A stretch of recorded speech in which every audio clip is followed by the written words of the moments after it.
Ada suatu waktu, aku harus bersembunyi di kediaman tuan rumah untuk melaksanakan tugasku demi menghindari pemburuan oleh Partai Komunis Tiongkok. Suatu hari, setelah pengawas kembali dari pertemuan, dia mempersekutukan beberapa prinsip kebenaran tentang membedakan orang. Aku tidak bisa menahan rasa iri di hatiku dan berpikir, lebih baik jika bisa keluar untuk melaksanakan tugas. Makin banyak pertemuan yang dapat dihadiri seseorang, makin banyak kebenaran yang diperolehnya. Dan makin cepat pula, dia masuk ke dalam kebenaran. Berbeda denganku, yang sepanjang hari melaksanakan tugas tulis-menulis tanpa pernah keluar. Selain tugas-tugas yang sedang kutangani, aku hanya berinteraksi dengan pasangan tuan rumah dan dengan anjing mereka. Lingkaran sosialku sangat kecil, sehingga aku hampir tidak bertemu siapapun. Bahkan, tidak ada situasi di mana aku bisa memperlihatkan kerusakanku. Bagaimana aku bisa mengenal diriku sendiri? Bagaimana aku bisa memperoleh lebih banyak kebenaran? Saat itu, aku berpikir, Tuhan menentukan kesudahan orang-orang berdasarkan apakah mereka memiliki kebenaran atau tidak. Jika pada akhirnya aku tidak memperoleh kebenaran dan watakku tidak berubah, apakah aku masih bisa diselamatkan? Ketika memikirkan hal ini, aku tidak ingin lagi melaksanakan tugas tulis-menulisku.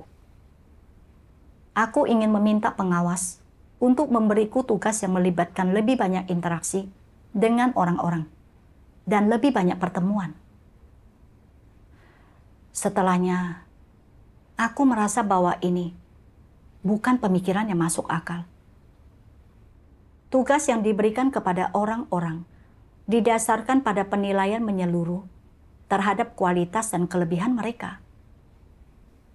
Dengan memilih-milih tugas yang ingin kulaksanakan, aku tidak bersikap taat. Aku menatap layar komputer. Pikiranku melayang ke sana kemari. Tidak mampu menenangkan hatiku. Sore berikutnya, ketika aku melihat pengawas pergi ke pertemuan lain, aku merasa sangat iri dan berpikir, menjadi pengawas itu luar biasa. Mereka tidak hanya sering bertemu dengan para pemimpin dan memahami banyak kebenaran, tetapi mereka juga berlatih menyelesaikan masalah dengan menggunakan kebenaran dalam kelompok yang berbeda-beda. Setiap hari, mereka mendapatkan beberapa keuntungan, dan kehidupan mereka berkembang begitu cepat. Tugasku membuatku tetap di dalam ruangan yang aman, namun dengan lebih sedikit pertemuan. Bagaimana aku bisa memperoleh kebenaran? Aku tidak bisa menahan keluh dan tidak ingin melanjutkan tugasku ini. Namun kemudian, aku teringat apa yang dikatakan pengawas tentang sulitnya menemukan tenaga kerja tulis-menulis. Jika aku menolak melaksanakan tugas ini, bukankah itu akan menciptakan masalah bagi gereja? Jadi, aku hanya bisa tetap menjalankannya. Meskipun aku terus bekerja, aku tidak merasakan beban apapun di hatiku. Selama 2 hari berikutnya, komputerku terus bermasalah. Dan ditambah dengan kurangnya dedikasiku dalam tugasku, pekerjaan pun tertunda. Pengawas mengingatkanku untuk tidak hanya mencari penyebab eksternal, tetapi juga untuk memeriksa keadaanku sendiri. Oleh karena itu, aku membagikan apa yang telah kuungkapkan baru-baru ini kepada pengawas. Pengawas bertanya, apakah kau mencari kebenaran untuk mengatasi keadaanmu? Kau tidak mencari kebenaran untuk mengatasi kerusakan yang diperlihatkan dalam dirimu. Kau tidak memetik pelajaran yang ada di depanmu. Apakah kau pikir mengubah tugas akan membantumu memetik pelajaran itu? Perkataan pengawas membuatku terdiam. Apa yang dia katakan memang benar. Aku seharusnya fokus memetik pelajaran dari hal-hal yang ada dan mencari kebenaran untuk mengatasi kerusakanku. Kemudian, aku membaca firman Tuhan berikut. Tuhan yang Maha Kuasa berfirman, dalam firman Tuhan ada kebenaran yang perlu dimiliki oleh manusia, hal-hal yang paling bermanfaat dan berguna bagi umat manusia, obat yang menguatkan serta makanan yang diperlukan tubuh manusia, hal-hal yang membantu memulihkan kemanusiaannya yang normal, dan kebenaran yang seharusnya digunakan manusia untuk membekali dirinya. Makin sering engkau semua melakukan firman Tuhan, makin cepat hidupmu akan berkembang. Kebenaran akan tampak semakin jelas. Saat tingkat pertumbuhanmu berkembang, engkau akan memahami segala sesuatu dari alam rohani dengan lebih jelas, dan engkau semua akan memiliki kekuatan lebih besar untuk mengalahkan iblis. Banyak dari kebenaran yang tidak engkau semua pahami akan menjadi jelas ketika engkau semua menerapkan firman Tuhan. Kebanyakan orang berpuas diri hanya dengan memahami teks firman Tuhan dan berfokus memperlengkapi diri mereka dengan berbagai doktrin, bukan memperdalam pengalaman mereka lewat penerapan. Bukankah itu kebiasaan orang Farisi? Dapatkah mereka memperoleh kenyataan dari kalimat, firman Tuhan adalah hidup, dengan melakukan hal ini?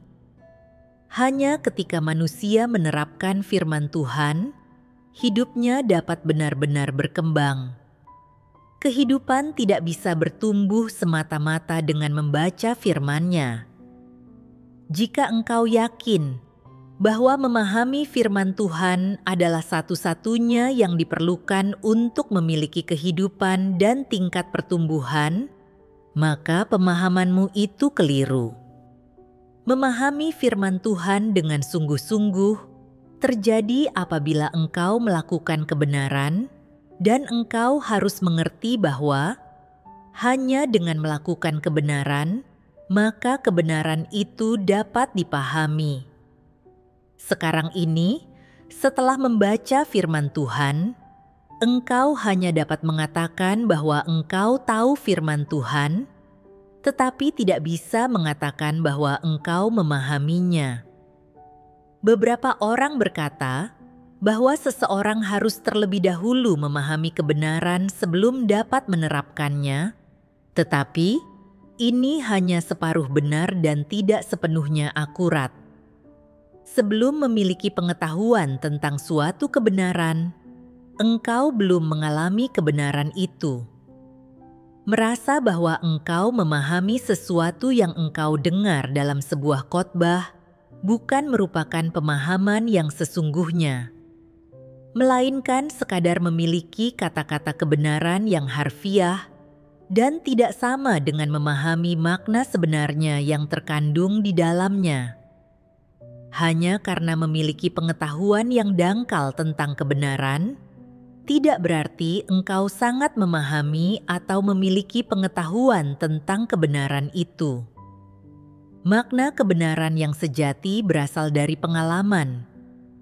Oleh karena itu, hanya dengan mengalami kebenaran, engkau dapat memahaminya. Dan barulah engkau dapat memahami bagian-bagian yang tersembunyi di dalamnya.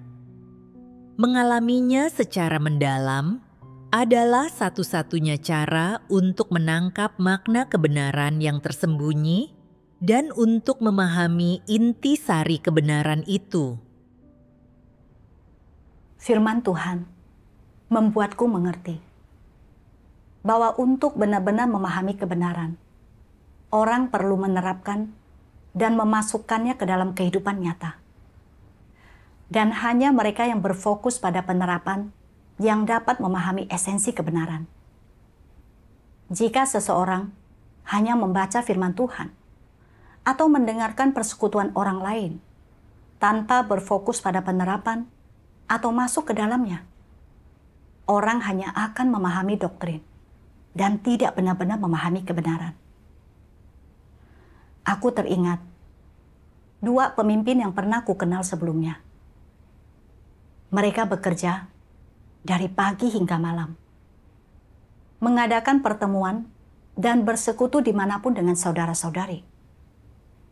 Mereka membaca banyak firman Tuhan dan menghadiri banyak pertemuan dengan para pemimpin tingkat atas. Meskipun mereka memahami banyak kata-kata dan doktrin, mereka tidak fokus memeriksa kerusakan mereka sendiri yang telah diperlihatkan atau menerapkan firman Tuhan. Salah satu pemimpin selalu meninggikan diri dan bersaksi tentang dirinya sendiri, menarik saudara-saudari untuk mengikutinya, lalu akhirnya menjadi antikristus. Pemimpin lainnya terobsesi dengan status. Siapapun yang tidak tunduk kepadanya atau memberinya saran akan disiksanya. Lalu akhirnya dia diusir dari gereja karena banyak perbuatannya yang jahat. Namun, beberapa saudara-saudari memiliki tugas yang tidak membuat mereka menonjol dan melibatkan sedikit kontak dengan orang lain. Tetapi mereka fokus merenungkan diri dan mengenali diri mereka sendiri sesuai dengan firman Tuhan. Sehingga kehidupan mereka bertumbuh seiring waktu. Beberapa dari mereka bahkan menulis artikel kesaksian berdasarkan pengalaman. Aku juga teringat akan Petrus dari zaman kasih karunia. Dia mendengar banyak khotbah dari Tuhan Yesus. Tetapi dia tidak puas dengan mendengarkannya saja. Dia sering merenungkan firman Tuhan dan fokus menerapkannya dalam kehidupan sehari-hari. Melalui penerapan kebenaran, dia menerima pencerahan serta bimbingan dari Tuhan. Dan dengan perlahan mengalami hal ini, kebenaran menjadi hidupnya. Dia pun memperoleh realitas ketundukan kepada Tuhan, rasa takut dan kasih kepada Tuhan. Demikian pula, saat ini, aku telah mendengar banyak firman Tuhan, serta banyak khotbah dan persekutuan tentang jalan masuk kehidupan. Tetapi karena aku tidak mengejar kebenaran, atau tidak berfokus merenungkan diri saat segala sesuatu terjadi, dan aku jarang mencari kebenaran saat melakukan berbagai hal, manfaat yang kudapatkan sangat sedikit. Dari sini, aku menyadari bahwa jika sekadar berfokus pada membekali diri dengan doktrin, sebanyak apapun pemahaman yang dimiliki seseorang, tidak berarti dia memahami kebenaran. Aku memikirkan bagaimana sebelumnya aku sering membaca kebenaran tentang ketundukan kepada Tuhan. Aku juga telah memahami bahwa dalam segala situasi, aku harus berpegang teguh pada tugasku, serta tunduk kepada pengaturan dan penataan Tuhan. Namun, ketika lingkungan yang ditetapkan Tuhan tidak sesuai dengan gagasanku, aku menyadari bahwa aku tidak memiliki realitas ketundukan. Karena merasa bahwa tugas ini tidak sesuai dengan keinginanku, aku pun bersikap menentangnya dan tidak mau tunduk. Aku menyadari bahwa sebanyak apapun persekutuan yang telah kudengar, bukan berarti aku telah memahami atau memperoleh kebenaran. Apa yang telah kupahami hanyalah kata-kata dan doktrin. Dan jika aku tidak berfokus pada penerapan kebenaran, aku tetap tidak dapat benar-benar memperolehnya. Begitu juga dengan perubahan dalam watak hidupku. Aku terus mencari berdasarkan keadaanku dan menemukan sebuah bagian dari firman Tuhan yang berbunyi. Tuhan Yang Maha Kuasa berfirman, perubahan watak yang rusak tidak terjadi dalam waktu singkat. Orang harus selalu merenungkan dan memeriksa diri mereka sendiri dalam segala hal. Mereka harus memeriksa tindakan dan perilaku mereka berdasarkan firman Tuhan, berusaha untuk memahami diri mereka sendiri, dan menemukan jalan untuk menerapkan kebenaran. Inilah cara mengatasi watak yang rusak. Orang perlu untuk merenungkan dan menyelidiki watak rusak yang menyingkapkan diri mereka dalam kehidupannya sehari-hari, perlu untuk menganalisis dan mengenali watak rusaknya berdasarkan pemahamannya akan kebenaran, dan secara bertahap menyingkirkan watak rusak tersebut, sehingga mereka mampu menerapkan kebenaran dan menyelaraskan semua tindakan mereka dengan kebenaran. Melalui pengejaran, penerapan, dan pemahaman diri seperti itu, perwujudan kerusakan ini akan mulai berkurang, dan ada harapan bahwa watak mereka pada akhirnya akan mengalami perubahan. Inilah jalannya. Perubahan watak orang menunjukkan adanya pertumbuhan dalam hidupnya. Orang harus memahami kebenaran dan menerapkannya. Hanya dengan menerapkan kebenaran, barulah mereka akan mampu mengatasi masalah watak yang rusak. Jika orang selalu memperlihatkan watak rusaknya, bahkan sampai watak rusak itu terlihat sendiri dalam setiap tindakan dan perkataannya, itu berarti watak orang tersebut belum berubah. Segala hal yang berkaitan dengan watak yang rusak harus dianalisis dan diselidiki dengan sungguh-sungguh. Orang harus mencari kebenaran untuk menggali dan mengatasi sumber penyebab dari watak yang rusak. Inilah satu-satunya cara untuk sepenuhnya membereskan masalah watak yang rusak. Setelah engkau menemukan jalan ini, ada harapan bahwa watakmu akan berubah. Ini bukanlah hal-hal yang hampa. Semua itu relevan dengan kehidupan nyata. Kuncinya terletak pada apakah setiap individu mampu dengan sepenuh hati dan tekun hidup dalam kenyataan kebenaran, dan apakah mereka mampu menerapkan kebenaran. Selama mereka mampu menerapkan kebenaran, mereka secara bertahap akan mampu mulai membuang watak rusak mereka. Dengan demikian, mereka akan mampu menerapkan cara berperilaku sesuai dengan tuntutan Tuhan.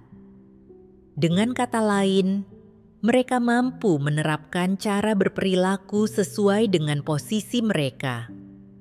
Dengan menemukan posisi mereka, dengan tetap teguh dalam peran mereka sebagai makhluk ciptaan, dan menjadi orang yang benar-benar menyembah dan tunduk kepada Tuhan, mereka akan diperkenan oleh Tuhan.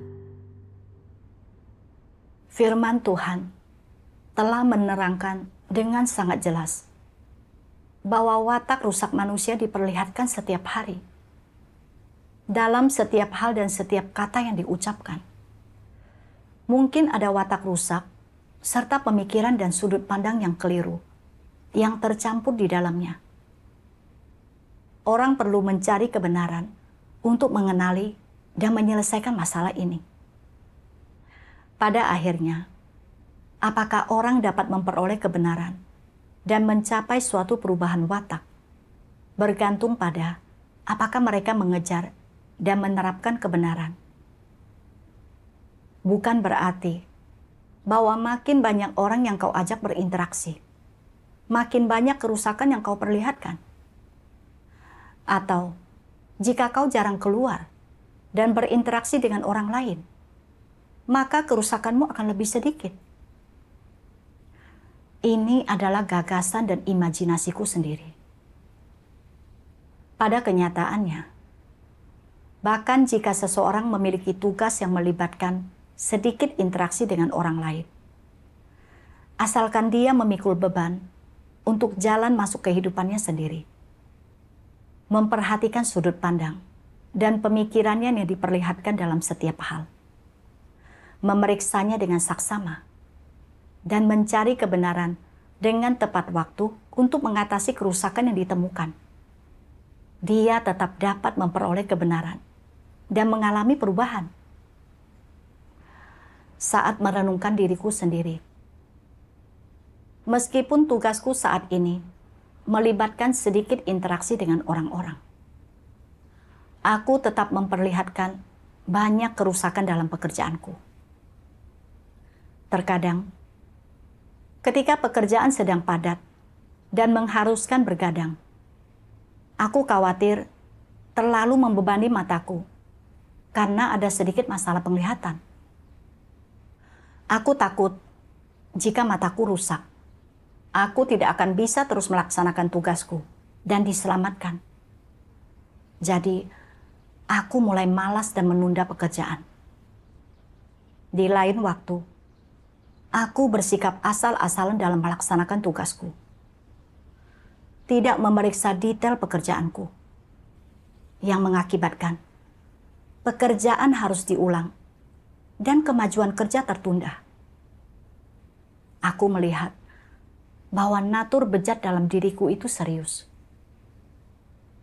Aku juga teringat bahwa sebelumnya, ketika aku memiliki tugas yang melibatkan pertemuan dengan orang-orang dan menghadiri pertemuan setiap hari, meskipun aku telah memperlihatkan banyak kerusakan, aku menggunakan kesibukan dalam tugas sebagai alasan untuk menghindari perenungan diri dan jarang mencari kebenaran untuk mengatasi kerusakanku.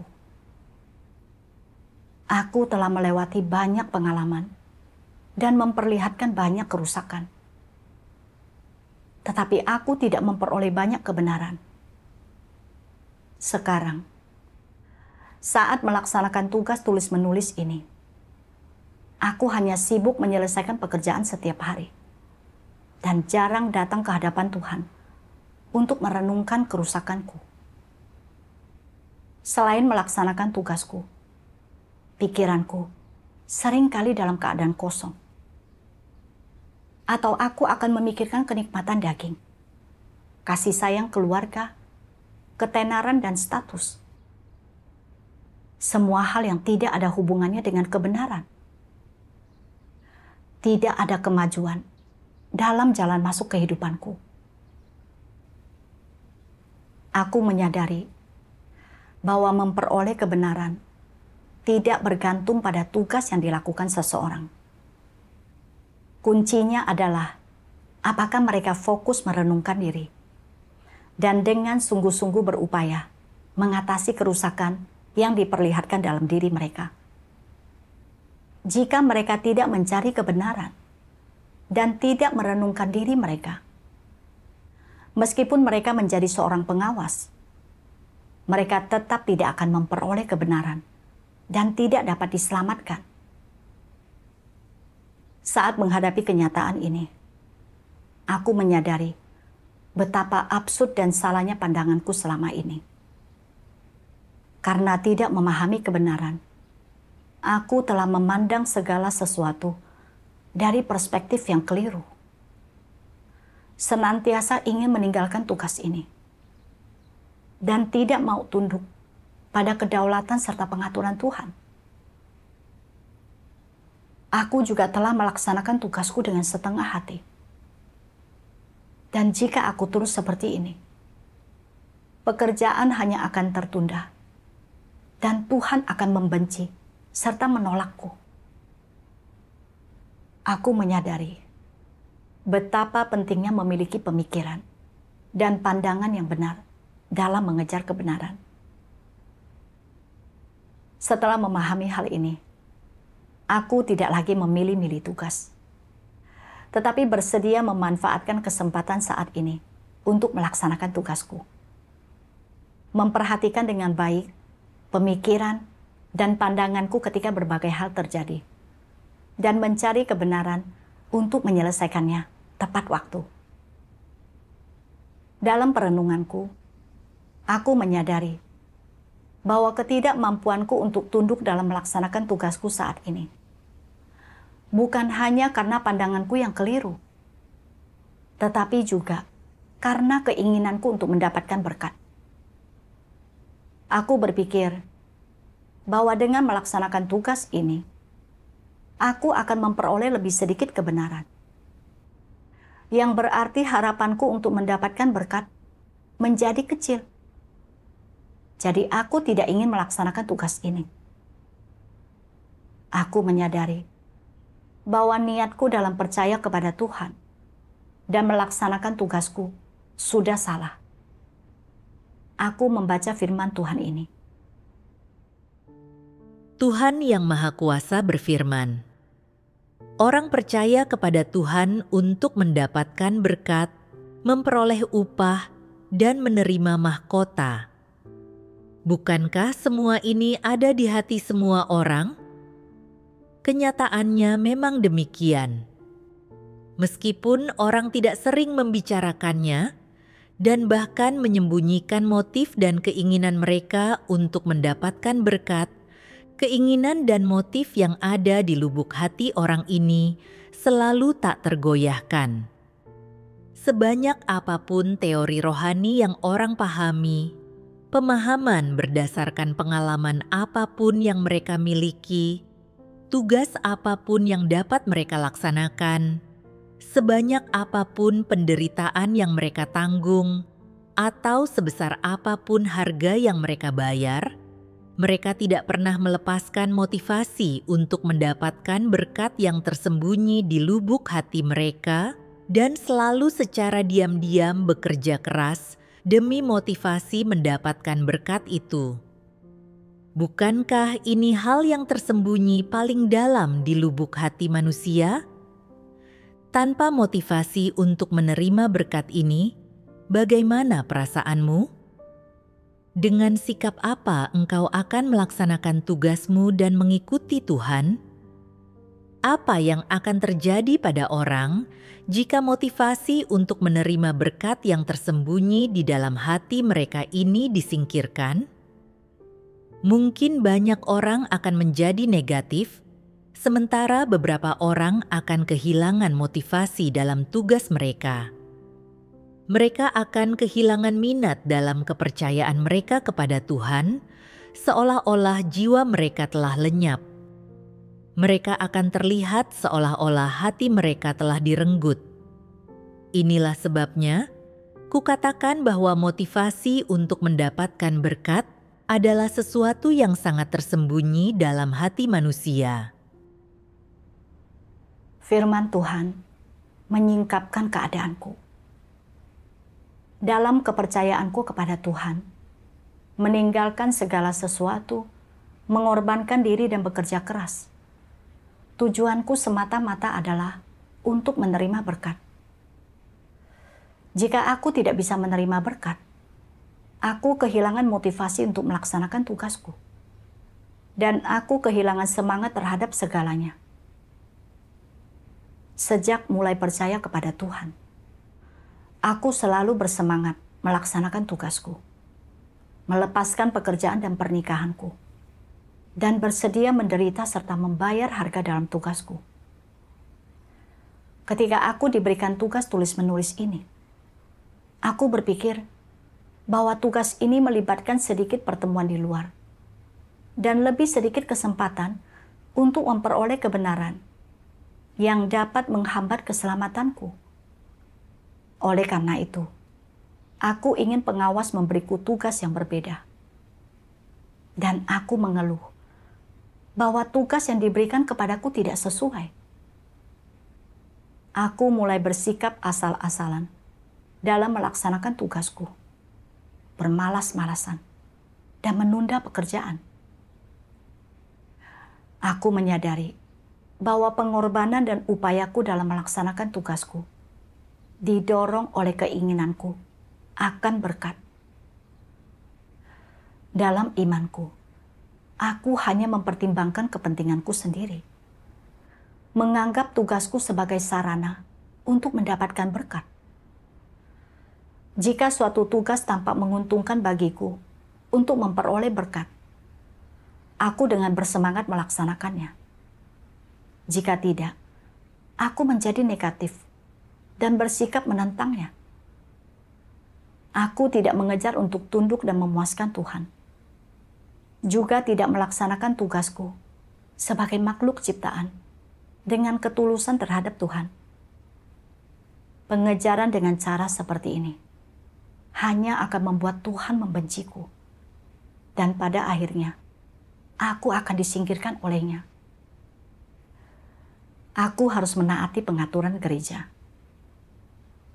melaksanakan tugasku dengan tekun dan sungguh-sungguh. Fokus merenungkan diriku dalam segala hal untuk memetik pelajaran dan mengejar perubahan watak. Pada hari-hari berikutnya, aku fokus memetik pelajaran dari berbagai hal yang kuhadapi. Saudara yang berada di kediaman tuan rumah sangat bersemangat dalam melaksanakan tugasnya, tetapi kurang memperhatikan jalan masuk kehidupan. Di masa lalu, aku membantunya dengan niat baik, selalu berusaha membuatnya belajar tentang dirinya melalui berbagai hal yang terjadi. Namun, hal itu membuatnya bersikap menentang dan menjauh. Aku pun merasa tertekan dan tak mengerti. Bertanya-tanya mengapa niat baikku tidak dihargai. Melalui perenungan, aku menyadari bahwa aku memiliki watak yang congkak dan memaksa orang lain untuk mendengarkanku. Selain itu, aku kurang memiliki prinsip dalam membantu orang lain.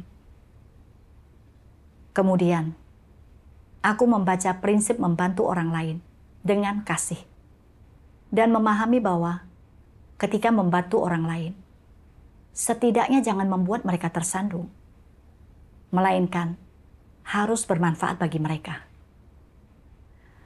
Aku pun harus memperlakukan orang lain sesuai dengan tingkat pertumbuhan mereka, membimbing mereka dengan sabar dan penuh kasih tanpa memaksa mereka menerima pandanganku. Selain itu, beberapa waktu lalu, banyak saudara-saudari pergi ke luar kota untuk memberitakan Injil. Aku tidak bisa pergi karena alasan tertentu, dan aku merasa sangat negatif serta tertekan. Aku mengeluh, mengapa Tuhan mengizinkan ini terjadi padaku? Kemudian, aku fokus mencari kebenaran. Dan dengan membaca firman Tuhan, serta merenungkan diriku, aku menyadari pandanganku yang keliru dan niatku untuk mencari berkat. Aku berpikir bahwa melaksanakan tugas di luar kota memberikan lebih banyak kesempatan untuk penerapan, sehingga harapan untuk memperoleh kebenaran dan keselamatan pun lebih besar. Ketika tujuan ini tidak tercapai, aku menjadi negatif dan mengeluh. Aku menyadari bahwa sebagai makhluk ciptaan, aku harus tunduk pada pengaturan dan penataan dari Sang Pencipta. Aku juga memahami bahwa apakah seseorang bisa memperoleh kebenaran bergantung pada apakah dia berusaha dan membayar harga untuk kebenaran, bukan pada di mana dia melaksanakan tugasnya. Aku harus tetap teguh dalam tugasku, mengejar kebenaran, dan memetik pelajaran di dalam lingkunganku saat ini, serta melaksanakan tugasku dengan baik. Inilah yang seharusnya ku kejar. Setelah merenungkan pengalamanku selama ini, aku memahami bahwa dalam percaya kepada Tuhan, apakah orang bisa memperoleh kebenaran tidak bergantung pada tugas apa yang dia lakukan, tetapi pada apakah dia mencintai dan menerapkan kebenaran. jika orang bersungguh-sungguh dalam setiap hal yang dihadapi setiap hari, fokus merenungkan kerusakannya, mencari kebenaran untuk mengatasinya, berupaya mengubah wataknya, maka dia akan memperoleh keuntungan setiap hari. Sekarang, aku tidak lagi bersikap menentang dalam melaksanakan tugas tulis-menulis ini dan mampu tunduk. Aku juga mau menghargai tugas ini dan berupaya mengejar kebenaran.